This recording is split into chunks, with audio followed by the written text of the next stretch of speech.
Assalamualaikum warahmatullahi wabarakatuh. Oke, balik lagi di channel Markas Pinjol teman-teman ya. Oke, di video kali ini saya akan berbagi tentang keterlambatan di aplikasi pinjam duit teman-teman ya. Di sini saya mempunyai aplikasi pinjam duit yang sudah telat bayar ya, sekitar 15 hari. Nah, seperti apa resiko misalkan telat bayar di aplikasi pinjam duit?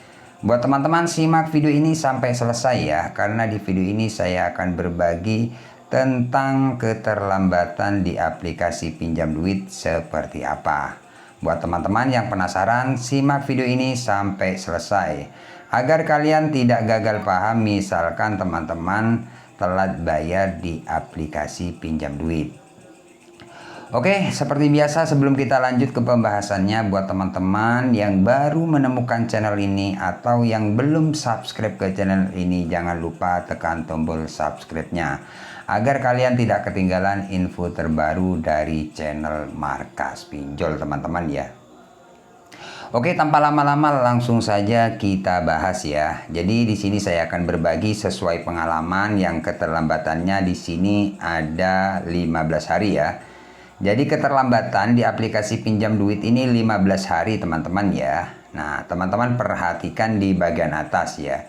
Jadi di aplikasi pinjam duit ini ada sekitar 5 cicilan ya. Untuk cicilan yang pertama ini sudah terlambat 15 hari ya. Nah, kalian bisa lihat terlambat 15 hari. Total denda itu 252.000 ya. Jadi ini 15 hari 252.000 dendanya teman-teman ya, harus dibayar 2.961.000 sekian. Oke, kita cek ke cicilannya ya.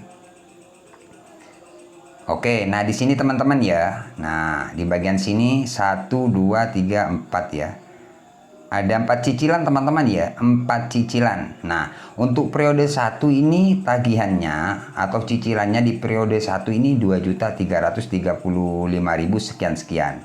Tanggal 13 bulan 3 2024. Denda keterlambatan 252.000. Jadi untuk denda 15 hari ini ya, di tagihan 2.335.000 ini 252.000 15 hari. Nah, masih belum periode kedua, ketiga, keempat masih belum. Jadi untuk bunga ini setiap hari berjalan. Jadi berjalan otomatis teman-teman ya. Jadi buat teman-teman yang masih belum paham atau belum tahu, Bang, berapa untuk bunga setiap hari di aplikasi pinjam duit? Untuk bunga itu tergantung cicilan kalian. Nah, ini cicilan yang pertama ya, 2.335.000. Ini keterlambatan 15 hari 252.000. Jadi otomatis seperti ini akan bertambah. Jadi besar kecilnya bunga itu tergantung cicilan kalian, seperti itu ya. Oke, untuk resiko gagal bayar ataupun telat bayar di aplikasi pinjam duit, contohnya seperti ini, sekitar 2 minggu. Ini resikonya yang pertama teman-teman ya, kalau telat bayar sudah pasti dihubungi setiap hari. Di WA itu banyak sekali yang WA setiap hari, bahkan lebih dari 3 nomor, bahkan 4 nomor ya. Nah, kemudian untuk penyebaran data, jadi banyak teman-teman yang bertanya, Bang, kalau kita telat bayar di aplikasi pinjam duit apakah sebar data? Nah, untuk pengalaman keterlambatan 15 hari ini, sejauh ini tidak ada yang namanya sebar data ataupun menghubungi di luar kondar teman-teman ya. Tapi misalkan teman-teman telat 1 hari, 1 minggu ya, 2 minggu itu sudah pasti dihubungi setiap hari.